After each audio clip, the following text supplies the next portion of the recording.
Welcome back, fourth graders. This is going to be our last day this week of reading Holes. As he continued walking, he became aware of a large object on the lake. He couldn't tell what it was, or even if it was natural or man-made. It looked a little like a fallen tree, although it didn't seem likely that a tree would grow here. More likely, it was a ridge of dirt or rocks. The object, whatever it was not on the way to the Big Thumb, but off to the right. He tried to decide whether to go to it or continue toward the Big Thumb, or maybe just run around. There was no point in heading toward the Big Thumb, he decided. He would never make it.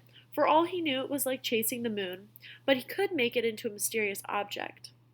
He changed directions. He doubted it was anything but the fact that there was something in the middle of all of this nothing that made it hard for excuse me, my allergies are acting up. It made it hard for him to pass up. He decided to make the object his halfway point. Excuse me. And he hoped he hadn't already gone too far. He laughed to himself when he saw what it was. It was a boat, or part of a boat anyway. It struck him as funny to see a boat in the middle of this dry and barren wasteland. After all, he realized this was once a lake. The boat lay upside down. Excuse me. The boat lay upside down, half buried in the dirt. Someone may have drowned here, he thought grimly, at the same spot where he could very well die of thirst. The name of the boat had been painted on the back. The upside-down red layers were peeled and faded, but Stanley could still read the name, Mary Lou. On one side of the boat there was a pile of dirt and then a tunnel leading down below the dirt. The tunnel looked big enough for a good-sized animal to crawl through. He heard a noise. Something stirred under the boat. It was coming out. "Hey!" Stanley shouted, hoping to scare it back inside. His mouth was very dry, and it was hard to shout very loudly. "Hey!" the thing answered weakly. Then a dark hand and an orange sleeve reached up out of the tunnel. Zero's face looked like a jack-o'-lantern that had been left out too many days past Halloween, half rotted with sunken eyes and a drooping smile. "Is that water?" he asked. His voice was weak and raspy. His lips were so pale they were almost white, and his tongue seemed to flop around uselessly in his mouth as he spoke, as if he was getting in the way. "It's empty," said Stanley. He stared at Zero, not quite believing that he was real. "I tried to bring you the whole water truck out, but," he smiled sheepishly, "I drove it into a hole. I can't believe you're—" "Me neither," said Zero. "Come on, we've got to get you back to camp." Zero shook his head. "I'm not going back." "You have to. We both have to." "You want some sploosh?" Zero asked. "What?"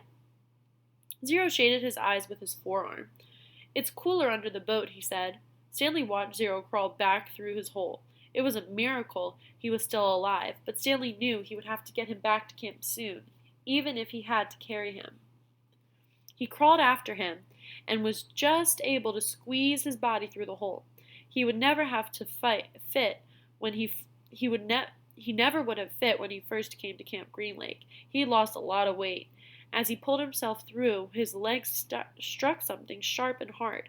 It was a shovel. For a second, Stanley wondered how it got there, but then he remembered that Zero had taken it with him after striking Mr. Pandansky. It was cooler under the boat, which was half buried in the dirt. There were enough cracks and holes in the bottom of the boat, now the roof, to provide light and ventilation. He could see empty jars scattered about. Zero held a jar in his hand and grunted as he tried to unscrew the lid. "What is it?" "Sploosh!" His voice had strained as he worked on the jar. "That's what I call it. They were buried under the boat." He still couldn't get the lid off. "I found 16 jars. Here, hand me the shovel." Stanley didn't have a lot of room to move. He reached behind him, grabbed the wooden end of the shovel, and held it to Zero, blade first. "Sometimes you just have to," Zero said. Then he hit the jar against the blade of the shovel, breaking the top of the jar clean off. He quickly brought the jar to his mouth and licked the sploosh off the jagged edges before it spilled. "Careful," Stanley warned. Zero picked up the cracked lid and licked the sploosh off that as well. Then he handed the broken jar to Stanley. "Drink some." Stanley held it in his hand and stared at it a moment. He was afraid of the broken glass. He was also afraid of the sploosh. It looked like mud. Whatever it was, he realized it must have been in the boat when the boat sank. That meant it was probably over 100 years old. Who knew what kind of bacteria might be living in it? It's good, said Zero, encouraging him. He wondered if Zero had even heard of bacteria. He raised the jar to his mouth and carefully took a sip. It was a warm, bubbly, mushy nectar, sweet and tangy. It felt like heaven as it flowered over his dry mouth and down his parched throat. He thought it might have been some kind of fruit at some time, perhaps peaches? Zero smiled at him. I told you it was good. Stanley didn't want to drink too much, but it was too good to resist. They passed the jar back and forth until the jar was empty. How many are left? He asked. None, said Zero. Stanley's mouth dropped. Now I have to take you back, he said. I'm not digging any more holes, said Zero. They won't make you dig, Stanley promised. They'll probably send you to a hospital like Barfbag. Barfbag stepped onto a rattlesnake, said Zero. Stanley remembered how he'd almost done the same thing. I guess he didn't hear the rattle. He did it on purpose, said Zero. You think? He took off his shoe and sock. Stanley shivered as he tried to imagine it. What's Mary Lou? Asked Zero. What? Zero concentrated hard. Maria Lou. I have no idea. I'll show you, said Zero. He crawled back out under the boat. Stanley followed. Back outside, he had to shield his eyes from the brightness. Zero walked around to the back of the boat and pointed to the upside-down letters. Mary Lou. Stanley smiled. Mary Lou. It's the name of the boat. Mary Lou, Zero repeated, studying the letters. I thought Y made the Y sound. It does, said Stanley, but not when it's at the end of the word. Sometimes Y is a vowel, and sometimes it's a consonant. Zero suddenly groaned. He grabbed his stomach and bent over. Are you all right? Zero dropped to the ground. He lay on his side with his knees pulled up to his chest. He continued to groan. Stanley watched helplessly. He wondered if it was the sploosh. He looked back toward Camp Green Lake. At least he thought it was the direction of Camp Green Lake. He wasn't entirely sure. Zero stopped moaning, and his body slowly unbent. I'm taking you back, said Stanley. Zero managed to sit up. He took several deep breaths. Look, I got a plan so you won't get in trouble, Stanley assured him. Remember when I found the golden tube? Remember? I gave it to X-Ray, and the warden went crazy making us dig where she thought X-Ray found it. I think if I tell Warden where I really found it, I think she'll let us off. I'm not going back, said Zero. You've got nowhere else to go, said Stanley. Zero said nothing. You'll die out here, said Stanley. Then I'll die out here. Stanley didn't know what to do. He had come to rescue Zero and instead drank the last of his sploosh. He looked off into the distance. I want you to look at something. I just want you to look at the mountain up there. See the one that has something sticking up out of it? Yeah, I think. What does that look like to you? Does it look like anything? Zero said nothing. But as he studied the mountain, his right hand slowly formed a fist. He raised his thumb. His eyes went from the mountain to his hand, then back to the mountain. They put 4 of the unbroken jars in the burlap sack, in case they might be able to use them. Stanley carried the sack. Zero held the shovel. I should warn you, Stanley said. I'm not exactly the luckiest guy in the world. Zero wasn't worried. When you spend your whole life living in a hole, he said, the only way you can go is up. They gave each other the thumbs up sign, then headed out. It was the hottest part of the day. Stanley's empty canteen was still strapped around his neck. He thought back to the water truck and wished he'd at least stopped and filled his canteen before running off.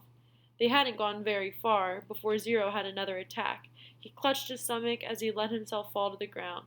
Stanley could only wait for it to pass. The sploosh had saved Zero's life, but it was now destroying him from the inside out. He wondered how long it would be before he too felt the effects. He looked at the big thumb. It didn't seem any closer than when they first started out. Zero took a deep breath and managed to sit up. Can you walk? Stanley asked him. Just give me a second, Zero said. He took another breath, then, using the shovel, pulled himself back to his feet. He gave Stanley the thumbs up sign, and they continued.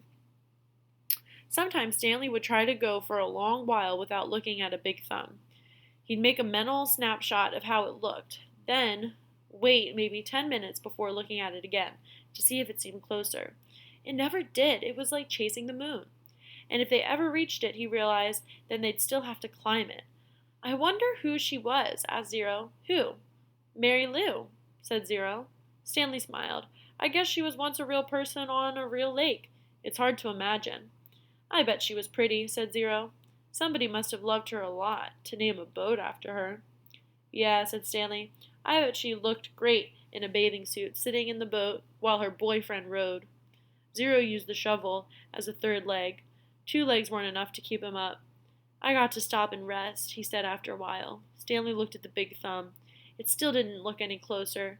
He was afraid if Zero stopped, he might never get started again. We're almost there, he said. He wondered which was closer, Camp Green Lake or Big Thumb. I really have to sit down. Just see if you can go a little. Zero collapsed. The shovel stayed up a fraction of a second longer, perfectly balanced on the tip of the blade. Then it fell next to him.